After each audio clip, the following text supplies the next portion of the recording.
नमस्कार मैं सब सैनिक पब्लिक स्कूल कटा। अच्छा कहल तुम शरीर अंग प्रत्यंग गुड़िकर नाम? कपाल, आँखि, नाक, कान, दांत, ओठ, पेट, चुटी, हाथ, गोड़,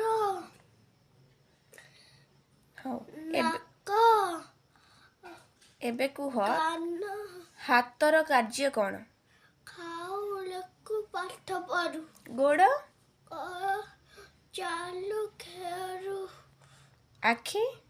आँखि सब जिनस देखि पारु। नाक? नाक निश्वास निश्वास